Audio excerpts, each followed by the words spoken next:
The story begins at the edge of the Black Forest in the wild, untamed land of Ingrian.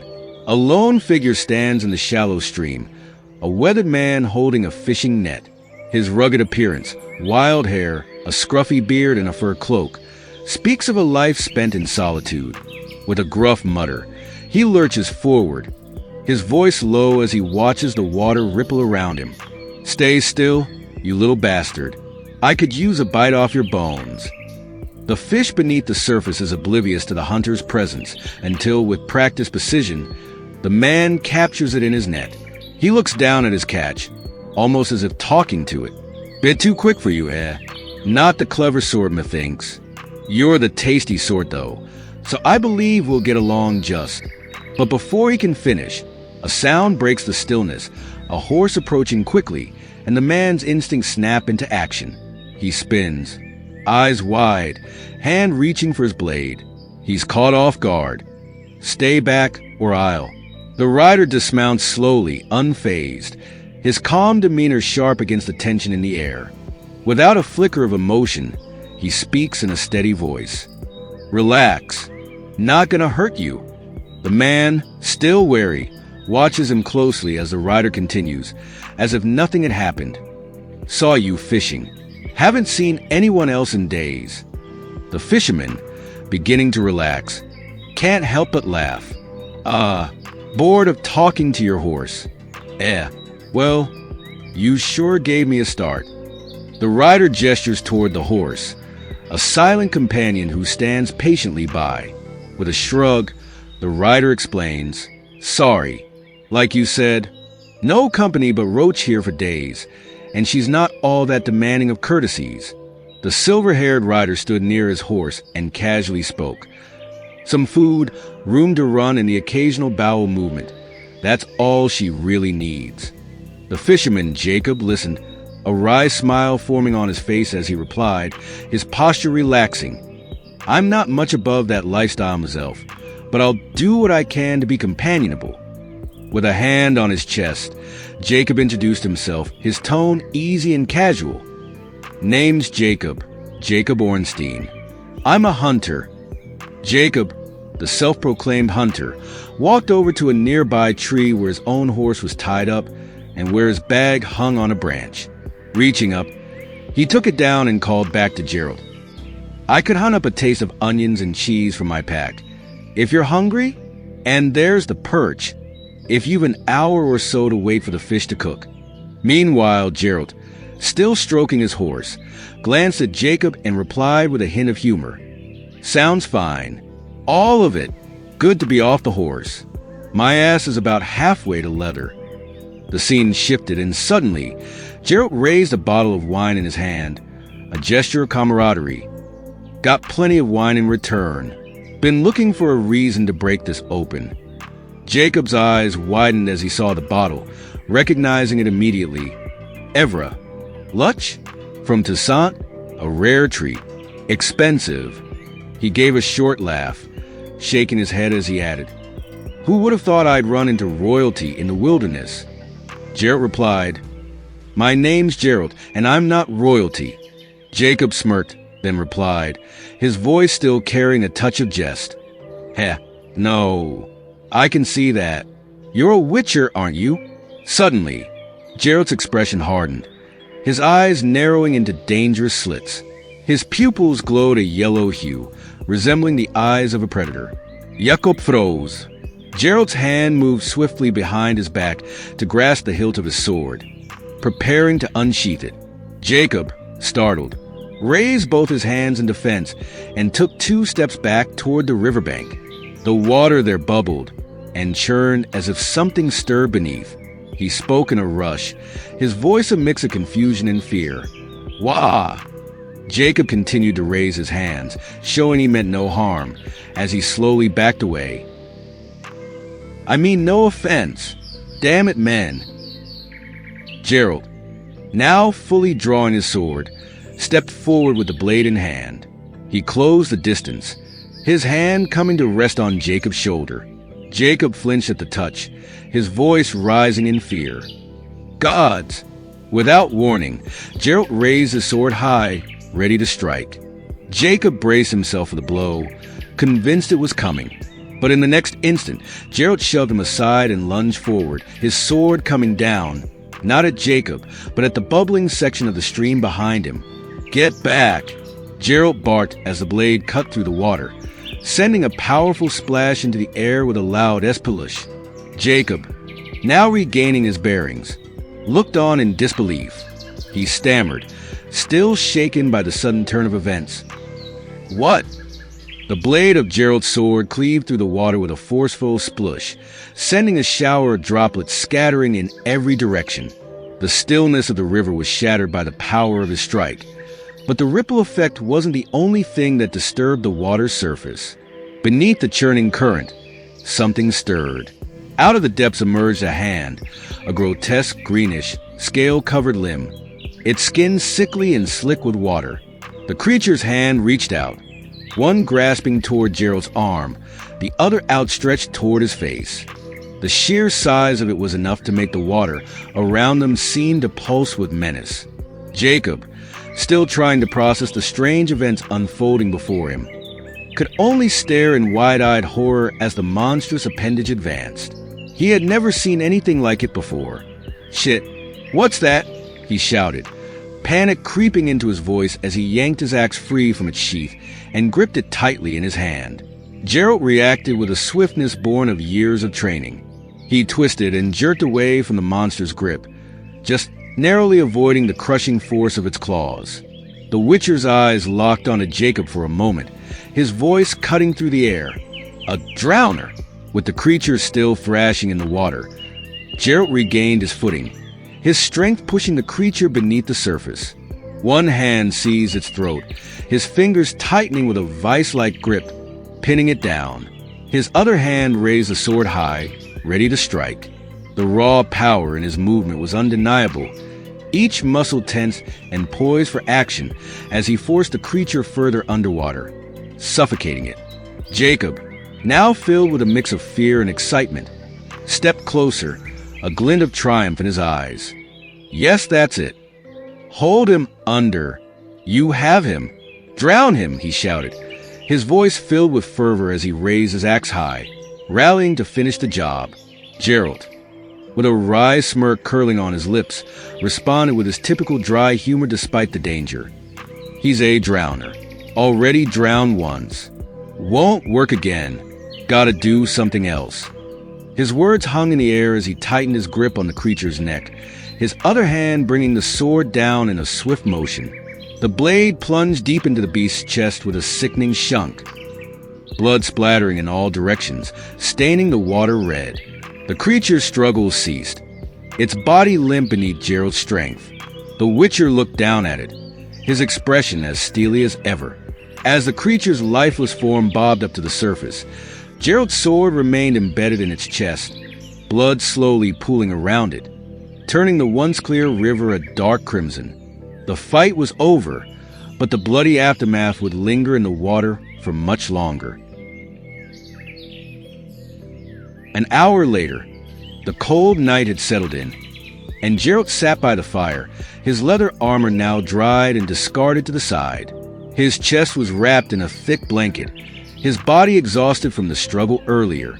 Jacob, likewise, was seated near the fire, the warmth of the flames reflecting off his rugged face. Both men held mugs of wine, savoring the quiet that had settled between them. Geralt took a deep drink from his cup and began recounting a story, his voice steady but laced with dry humor. "But by the time the dice stopped rolling, I'd won a pig, a maiden's kiss, a pair of breeches, and the ire of a bare-legged man," he said, his eyes glinting with mischief as he looked at Jacob.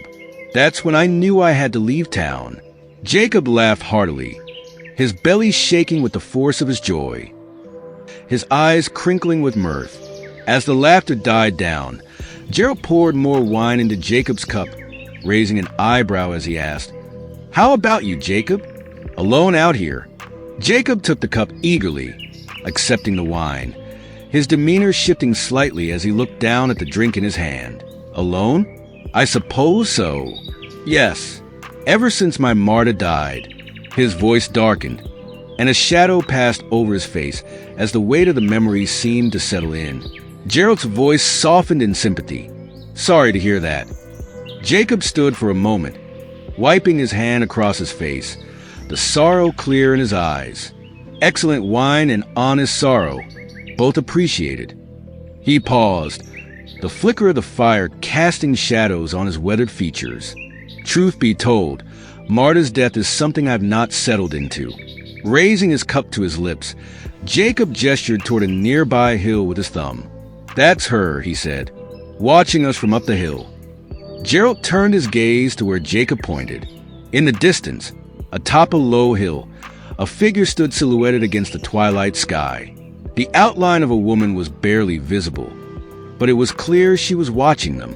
Her long, disheveled hair cascaded over her chest, the strands flowing wild in the wind, and she wore a long, tattered dress that reached her ankles, torn in places by the wind and time. Her presence was strange, unsettling even, as if she was out of place, or perhaps a part of something deeper and darker. Geralt, his keen eyes sharpened by his witcher senses, squinted into the night. His beastly instincts, honed over years of hunting monsters, allowed him to make out her face. A woman, but with a haunting, sorrowful air. Her expression was unreadable, but there was something in her eyes, a deep, quiet sadness that matched the forlorn look on Jacob's face. Jacob, noticing that Geralt had stood up, poured more wine into the Witcher's cup without breaking the silence. "More wine?" he asked, his voice low, careful not to break the stillness. Geralt took the cup from Jacob, his gaze never leaving the woman on the hill. He extended his arm for the wine, but his eyes remained fixed on the distant figure, as if trying to understand who or what she truly was. Jacob, without a word, returned to stirring the fire, using a stick to shift the embers and add more wood.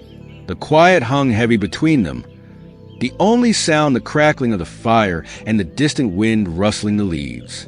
The night deepened, and still, the figure on the hill remained, her gaze unblinking, as if she were waiting, watching, from a distance. The two figures were just shadows against the fading light. Jacob, holding a wooden staff, poked at the fire, his voice soft but clear. 9 years ago now, he said, the words heavy with time. 9 years, Geralt asked, his voice calm. 9 years, Jacob replied, with a weary sigh. Seems like forever, or maybe no more than a piss in the grass, if you know my meaning. Jacob's mind drifted back to that fateful day. He remembered riding through the forest with his wife, the two of them laughing, caught up in light-hearted conversation. It was Bruxy, vampires. I was stupid, lent no belief to fairy tales, traveled through a land where I shouldn't have set foot, paid for my foolishness as fools do, Jacob's voice echoed, recalling the moment with regret. In his mind, Jacob saw his wife being lifted into the trees by two figures. The memories were sharp, painful. Bruxy took her from me, turned her into one of their own, he said, the pain still fresh after all these years. The images became blurred, and Jacob remembered a bloodied hand, a horse's terrified neighing, and a trail of red staining the earth beneath it. Geralt remained silent for a moment, his expression unreadable. He looked at Jacob, his eyes sharp, but with a hint of understanding. Bruxy? Sure about that, he asked. Jacob's face tightened with sorrow. He grasped his cup of wine with one hand, the other clenched into a fist, his voice low but firm. She's my wife, Geralt. I know who killed her. I know what she is. Jacob's mind wandered again, back to the moment when his wife's fury had unleashed itself. He saw her knocking a man through the air, sending him crashing into a caravan. Jacob's voice was heavy as he spoke. She's murderous with others. Never harmed me, though. Maybe it's love. Maybe I'm fooling myself. Maybe one day she'll tear me to pieces. There was silence as Jacob's words settled. His face was drawn, etched with the weight of his years. Mostly, we stay apart, watching each other. High in the branches of a nearby tree, songbirds chirped, their melody hanging in the still air. Jacob watched them, his gaze distant as he spoke again. "I know she's near when the songbirds sing. Songbirds and Bruxy, they've a bond, you know." Jacob and Geralt stood beneath the shadowy trees, the air heavy with tension. "Heard about that. Could be true," Geralt said, his voice skeptical. Jacob's eyes glinted, his enthusiasm palpable. "Could be. Listen to them sing," he replied, pointing to the songbirds perched nearby. The birds' haunting song filled the air, a symbol of something both beautiful and eerie. "Just listen," Jacob muttered, staring at the birds, trying to hold on to something he could no longer grasp, his lost connection with his wife. Later, Jacob sat near the fire, his face lit by the flickering flames. "Now you know my story," he began, the weight of years pressing down on him. "Jacob the hunter, Jacob the fool. I stay near my wife, not willing to admit she's lost to me. Because how the hell can I?" The words hung in the air, laden with the bitterness of a man trapped by his own emotions, unwilling to accept the loss. His eyes drifted to the distant hill where Marta, his wife, still stood. "She's right there, after all," he whispered, as if she were still within his reach, even though deep down he knew she wasn't. Geralt poured more wine, watching Jacob with a quiet understanding. "I'm having more wine. You should too," he said, but Jacob shook his head. "I will, but I must finish my tale. It's comforting to tell it to a man. I've been talking to stones, crows, and my dead wife," he confessed, the bitterness creeping into his words. Jacob had become a prisoner of his grief, speaking to the only things left, his memories and his solitude. Jacob's thoughts turned to the 9 years he'd spent in the wilderness. "I've spent 9 years hunting the land and warning infrequent travelers away," he said, his voice tinged with regret. Those years had passed in isolation, spent protecting a land that no longer felt like home, warning others to stay away from the dangers that haunted him. "And I've been listening to the songbirds, trying to remember their sounds are beautiful, not horrible," he added, as if he was trying to reclaim the beauty he once knew, to drown out the horrors of his past. It was a desperate attempt to hold on to something pure amid the darkness. The moonlight bathed the trees in eerie silence. The world around them seemed as still as Jacob's heart, the weight of his loss pressing heavily on his chest. 2 days later, they stalked the land again, and Jacob took down a deer with a clean shot. Geralt nodded, approving. "Good shot." Jacob, ever the hunter, shrugged. "Comes from practice, like anything else. Let's get some meat, and then back to camp." The hunt was a way of life, a routine that gave them purpose. The conversation turned as Geralt spoke. "About that, thinking it may be time I ride on." Jacob smirked, teasing. "Your arse ready for the saddle again, eh? What would you say?" The humor masked the deeper truth. Geralt was leaving, and Jacob wasn't sure he was ready to let go of the only companion he had. Jacob cut a piece of meat and with a glance asked, "If I was to go with you?" "Geralt, you'd be welcome to. But I thought you couldn't leave Marta behind." Jacob looked down, his face hardening. "Probably not. But a man must try," he said, chewing thoughtfully. "A hunter must hunt for a new life when his old one's destroyed. Besides, I'm probably too cowardly to ride off alone." His voice softened. "Maybe with you, Witcher. Maybe I'll make it." There was a spark of hope, however faint, in his words. Jacob and Geralt began loading the deer onto their horses. Jacob mused. "After all, a hunter's life and a witcher's, they're not so different, eh? We both stalk, kill, survive. We must keep moving." It was a simple truth. They were both bound to the same unrelenting rhythm of survival, never able to stay still. They rode on, pulling the heavy load of their kill. "Stay in one place and we die. That's just the way of men like us," Jacob said, his voice quiet. It was a philosophy born from necessity. Stagnation meant death. To survive, they had to keep moving.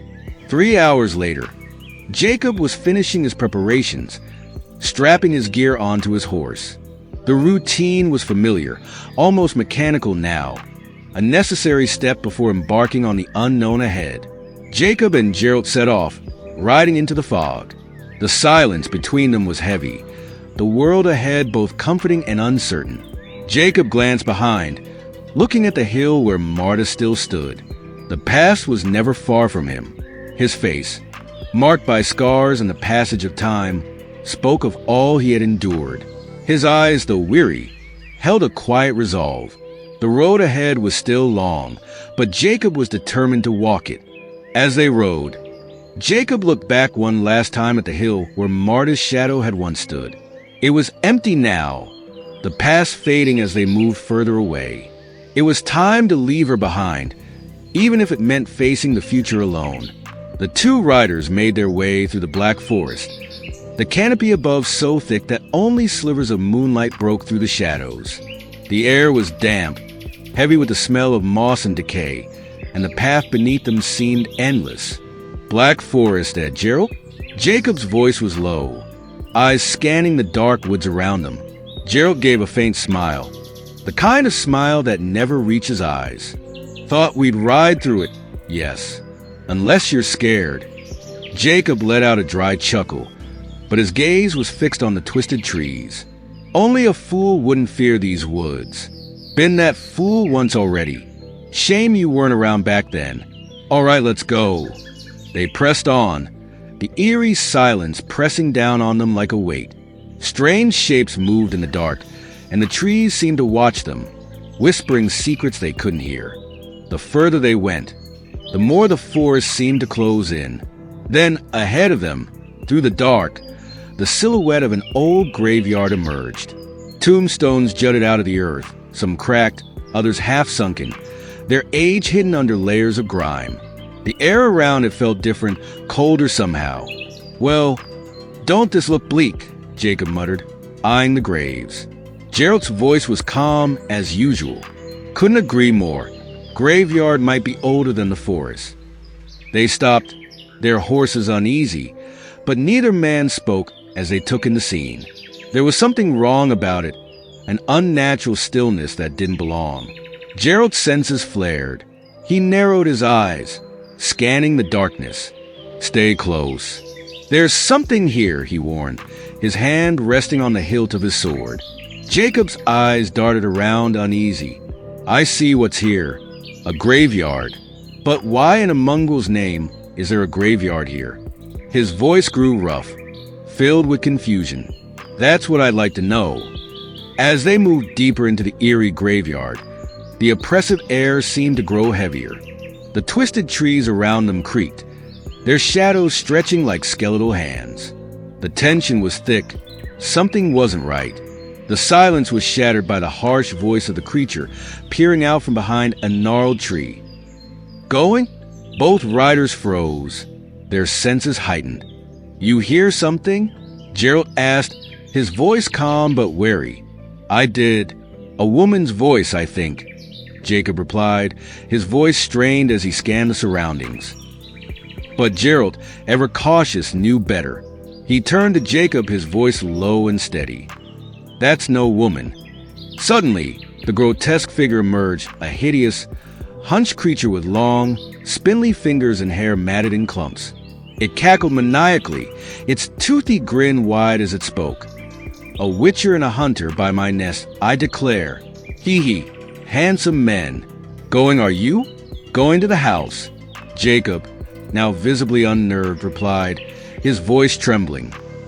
What house? What do you mean? Geralt was quick to caution him. Don't talk to her. She's a grave hag. Watch out for her tongue. The creature, unfazed by the warning, continued to cackle with twisted joy, its long tongue slithering from its mouth like a serpent. Her tongue. Watch out for her tongue. Watch what you say. Watch out for the house. Watch out for the songbirds. Watch your manners. It moved closer, its eyes gleaming with malice as it hissed. Watch your step, for you step on the dead. Tasty dead. With one last sinister laugh, the creature retreated into the shadows, leaving only a lingering feeling of dread. Jacob let out a deep breath, clearly shaken. She gone yet? Can I clean out my trousers? What in the hell was she cackling about? Geralt, with a rare smirk on his face, shrugged and replied, "No idea, and I'd say this is one of those times when it's better to be blissfully ignorant." Seeking to lighten the mood, Geralt offers his wineskin. Rather talk about demonic hags and their withered leather breasts, or do you want some wine? Jacob smirks, reaching for the wineskin.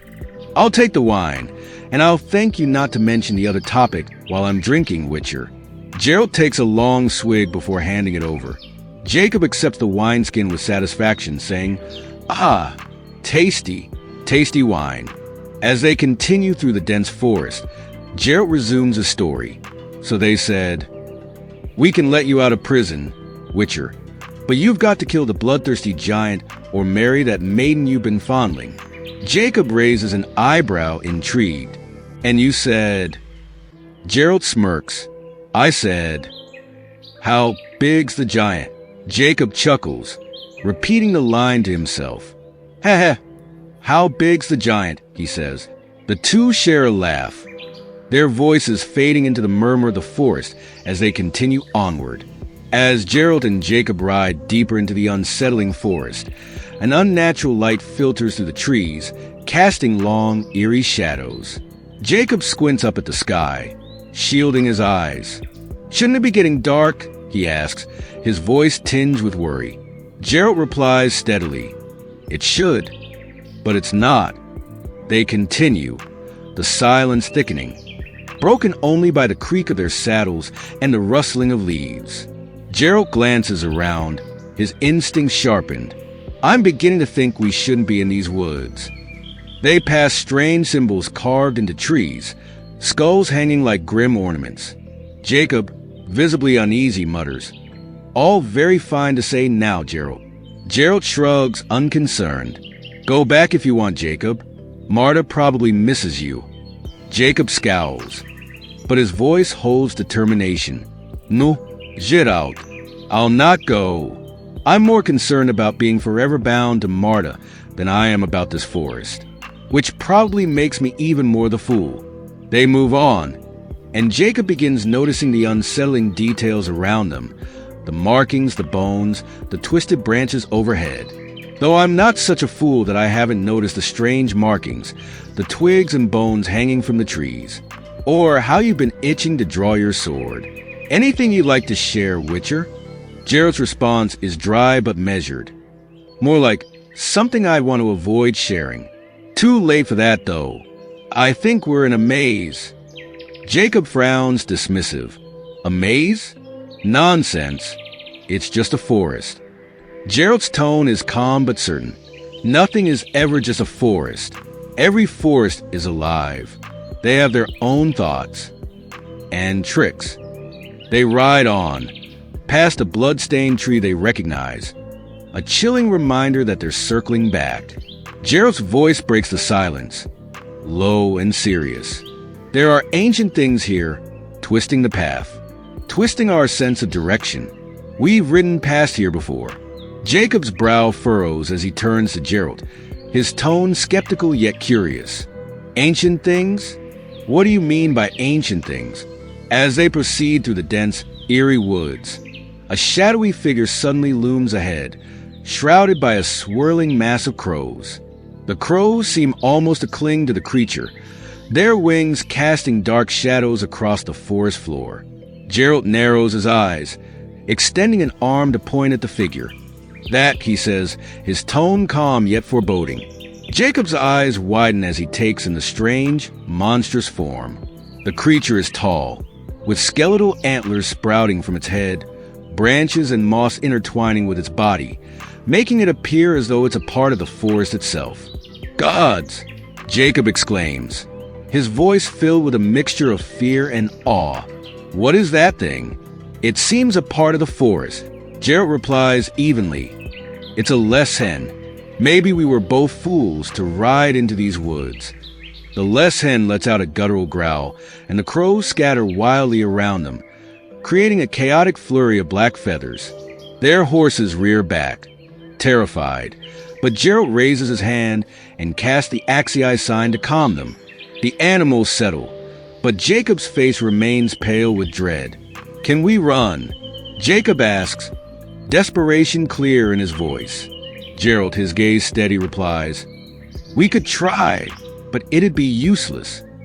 Jacob scowls frustrated. "I hate to be an arse, but I don't like your attitude." Geralt shrugs, drawing his sword with a practiced calm.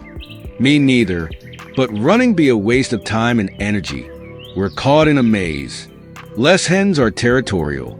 This one's confusing the trails. And anywhere we run." Jacob mutters resigned. "We'll end up back here? Well, that's a mighty blast of shit, that is. So, if we can't run." Geralt's grip on his sword tightens. "We gotta fight. Stay back. I'll move better if..." Jacob hesitates, then notices something out of place. A small group of songbirds perch nearby, a stark contrast to the dark crows surrounding the leshen. "Wait, Geralt. Songbirds," he says, pointing. Geralt glances over, noticing the songbirds. Their presence seems to hint at something different. Geralt, with a hint of surprise, glancing at the songbird on his shoulder, "My medallion's vibrating. These birds, they're magic." He feels the energy of the forest shift, as though the songbirds are guiding them. Geralt, yelling to Jacob, "Follow them." The two follow the birds deeper into the forest. Jacob, still wary, questions the decision but trusts Geralt's lead. Jacob, hesitating but obedient, "Follow them, Geralt. You think they might be from..." The birds continue to lead them through winding trails, and Geralt begins to sense that they're nearing an exit. Geralt, calmly, with a hint of reassurance, "I think they're leading us out of the maze, Jacob. Your wife may love you after all." Jacob, grumbling, half joking, "Of course she does, but where are the birds leading us?" The trees begin to thin, revealing a dimly lit path leading to an old, abandoned-looking manor. The sight is both eerie and somewhat comforting after the darkness of the forest. Jacob, pointing ahead, relieved here. They approach the manor cautiously. Its windows are dusty, with stained glass depicting strange, symbolic images, figures entwined, an ominous tree, and various creatures hidden in the designs. The place feels both mystical and foreboding. As they step closer, Geralt notices the remains of another traveler near the entrance, a lifeless figure with clothes torn, leaning against a post as if left to decay there. The crows scatter into the sky, disappearing into the gloom, leaving only an unsettling stillness in the air. In the silence that follows, small songbirds begin to appear, their wings fluttering gently as they land on an old, weathered railing. A pale woman's hand rests upon the railing, her figure barely visible in the shadows. Jacob and Geralt walk towards the house, the darkness thickening around them. As they draw closer, Jacob stops and calls out, his voice breaking the stillness. "Marta?" His eyes lock onto the figure standing motionless on the upper balcony, a woman with a distant, unreadable expression. In her hand, a small bird rests calmly. They approach the house, their footsteps cautious, when the door, heavy and ancient, creaks open on its own, as if responding to some unseen force. A cold mist spills out from the interior, swirling around their feet, beckoning them in. The house stands there, dark and foreboding, as if it has been waiting for them.